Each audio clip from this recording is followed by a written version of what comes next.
Welcome to the daily current affairs quiz by CivicCentre IAS. Without any further delay, let's get into today's discussion.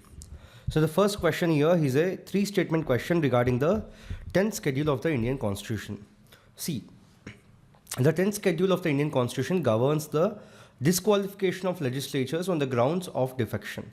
So the legislators can be disqualified if they voluntarily leave their party or vote against the party's directive without prior approval unless the party undergoes merger. Hence, the first statement is correct. So, nominated members can be disqualified if they join a political party after 6 months. Also, the speakers and deputy speakers are exempt from this particular disqualification if they leave their party after assuming the office. Hence, the second statement is also correct. Know that the speaker or the chairman has the final authority on disqualification matters, and a decision is not subject to judicial review, ensuring the independence of legislative functioning. Hence, the third statement is wrong, and the correct answer is option A, which is 1 and 2 only. Now, moving on to talk about the second question. It's a direct type question, which is talking about the suo motu cognizance of the suo motu cognizance power of the Supreme Court.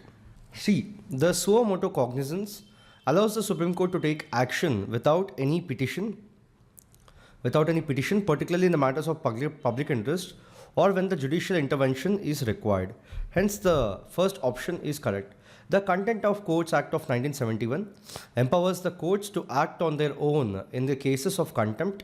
So, the Sunil Batra case of 1978 is the first example where the Supreme Court took suo motu cognizance regarding the prison conditions in India.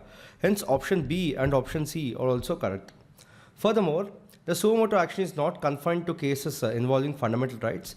The court can act on variety of matters, including the policy decisions, executive issues, or emerging societal concerns that may require the judicial intervention. Hence, the statement option D is incorrect, and the correct answer is option D, because the question is asking to identify the incorrect statement. Moving on to top of the third question. The third question talks about BHIM 3.0. See, BHIM 3.0 comes with several user-centric features to enhance the payment experience. It supports over 15 Indian languages, making it accessible to a diverse user base across India. Hence, the statement 1 is correct. Furthermore, the spend analytics feature allows the users to track their expenses effortlessly by automatically categorizing their transactions, helping them understand their spending habits. In addition to that, family financial management features allow users to track shared expenses and assign specific payments to family members. Also, the UPI Lite support feature facilitates low-value transactions with quicker processing and lower charges.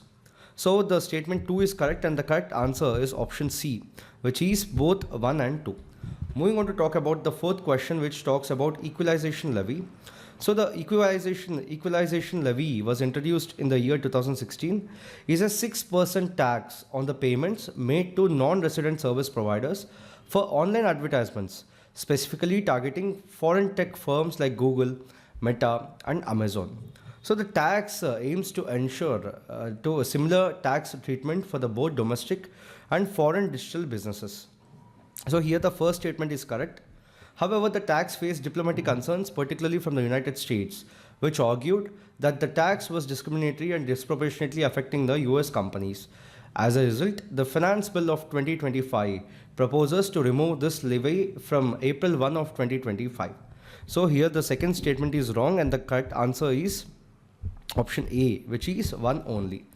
Moving on to talk about the last question, which talks about the gold monetization scheme.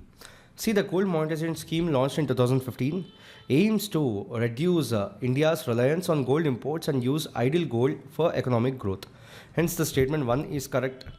So, the scheme offers short-term, medium-term, and long-term deposit options with varying lock-in periods.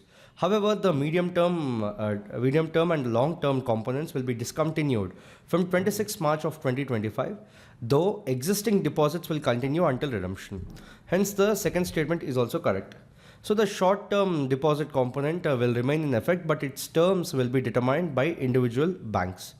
So, you have to know that the scheme is open to a variety of participants, including the resident Indians, individuals, HUFs, partnerships, companies and government entities, making it widely accessible for mobilizing gold for economic use. Hence, the third statement is also correct, and the correct answer is option D, which is 1 only.